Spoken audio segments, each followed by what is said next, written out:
শুভ সন্ধ্যা সবাইকে। সবাই কেমন আছো? আশা করছি সবাই ভালো আছো। আর কালী পুজোর দিনে সন্ধেবেলা একটু ব্লগ করে নিলাম।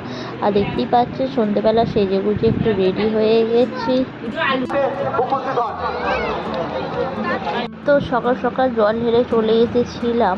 আর তারপরে মা বললো একটু পাঁপড় ভাজতে। তো দেখতেই পাচ্ছেন পাঁপড়গুলোকে ছোট ছোট করে 4 পিস করে নেওয়া হয়েছে।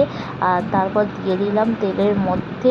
তো বেশ কিছু পাঁপড় আমরা ভেজে নিলাম, যেহেতু সন্ধেবেলা ভাজতে প্রচুর লেট হবে। আর আমাদের যেহেতু কালী পুজোতে একটু পান্তা ভাত হয়, আর সাথে পাঁপড় খেতে বেশ ভালো লাগে। তো এইভাবে মা আর আমি দুজনে মিলে সমস্ত পাঁপড়গুলো ভেজে নিলাম। আর এদিকে হয়ে গেল বিকালবেলা। আর বিকালবেলা দেখতেই পাচ্ছে চলে এসেছি একদম ময়দা নিয়ে। আর ময়দা একটু ঠেসে নিচ্ছি। আর এদিকে আজকে হবে ঘুগনি। তো ঘুগনির জন্য ওখানে আলু কাটা রয়েছে। আর দেখতে পাচ্ছেন এখানে ময়দায় ময়ন দিয়ে দিয়েছি, দিয়ে ভালোভাবে মেখে নিচ্ছি।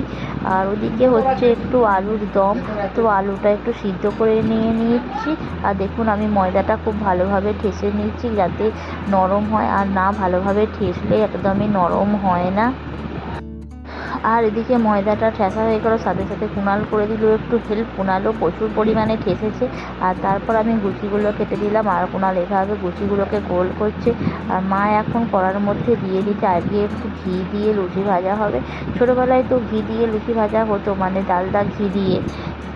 তো এদিকে দেখতে পাচ্ছেন বন্ধুরা লুচিগুলো একদম ভালোই ফুলছে।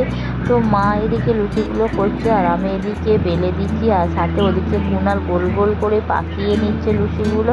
তো প্রথমে লুচি আমরা করে নিচ্ছি। আর দেখুন কুণালকে দেওয়া হয়েছে। কুণাল বললো বেশ ভালোই খেতে হয়েছে। তো ও বললো নিজের একটা দাও লুচি। তো দেখুন ও লুচিটা স্টার্ট করেছে খেতে। আর এদিকে আমাদের বেশ কয়েকটা লুচি ভাজা হয়ে গেছে। আর এই দেখুন লুচিগুলো বেশ ভালোই ফুলছে।